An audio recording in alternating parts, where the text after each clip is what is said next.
السلام علیکم ناظرین، سیاسی ٹی وی کے پلیٹ فارم پہ آپ کو خوش آمدید کہتے ہیں۔ بڑی خبر آ رہی ہے لاہور سے، جہاں پہ DGI جنرل ندیم انجم نے طلباء و طالبات کے ساتھ ایک سیشن کیا اور وہاں پہ اس سیشن کے دوران وزیر اعظم عمران خان کے نعرے لگ گئے۔ جی ہاں، 23 جنوری 2024 کو DGI جنرل ندیم انجم نے لاہور کی کچھ یونیورسٹیز کے طلباء و طالبات اور اساتذہ کے ساتھ ایک سیشن رکھا، جس میں DGI کا کہنا تھا کہ سیاستدان رات کو ہمارے گوڈوں کو ہاتھ لگاتے ہیں کہ آپ آئیں اس مسئلے پہ ہماری مدد کریں۔ فوج خود کبھی کوئی مسئلہ حل کرنے کے لیے سامنے نہیں آتی، یہ سیاستدان اپنے مسئلے لے کر ہمارے پاس آتے ہیں۔ بلوچ متاثرین کے حوالے سے ان کا کہنا تھا کہ یہ جلد یہاں سے چلے جائیں گے کیونکہ قائد اعظم میں بڑی طاقت ہے۔ جی ہاں، یہ الفاظ تھے DGI جنرل ندیم انجم کے بلوچ دھرنے کو لے کر۔ یہ سیشن جو تھا یہ تقریباً 3 گھنٹے پر مشتمل تھا۔ DGI نے ہر طرح کا سوال لیا اور ان کے جوابات دیے۔ دن 12 بجے یہ سیشن شروع ہوا اور تقریباً 3:30 بجے تک چلتا رہا، اور اس سیشن کے دوران کسی کو بھی موبائل اندر لے جانے کی اجازت نہیں تھی۔ طلباء طالبات نے DGI سے تعلیم، صحت، روزگار، کرپشن وغیرہ سے متعلق بھی سوالات کیے۔ انہوں نے کہا کہ مجھ سے سیکیورٹی کے متعلق پوچھیں، ایسے سوالات جب سیاستدان آپ کے پاس آتے ہیں تب ان سے پوچھیں۔ یہ تھا DGI کا جواب۔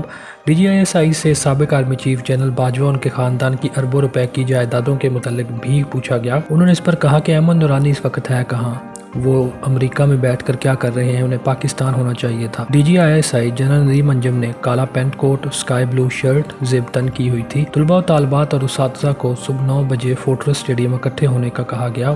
ملاقات سے پہلے کسی کو نہیں بتایا گیا کہ سیشن کس کے ساتھ ہوگا۔ آپ حیران ہوں گے، DGI یعنی خفیہ ایجنسی کا سربراہ آپ کے درمیان موجود ہے۔ انہوں نے کہا کہ میں آپ کے تمام سوالات کا جواب دوں گا، آپ ہمارے اپنے لوگ ہیں، ISI والے کسی کو کچھ نہیں کہیں گے، آپ کھل کر پوچھیں جو پوچھنا ہے۔ عمران خان کے متعلق پوچھے گئے ایک سوال کے جواب میں بات کرتے ہوئے DGI جنرل ندیم انجم نے کہا کہ عمران خان کی وجہ سے ملک میں سیاسی کلچر تباہ ہو گیا ہے۔ مزید کہا کہ ان کے مقدمات عدالتوں میں ہیں جن سے ہمارا کوئی لینا دینا نہیں، وہ آزادانہ کام کر رہی ہیں۔ جو وزیر اعظم بھی آتا ہے وہ عوام کے ووٹوں سے آتا ہے۔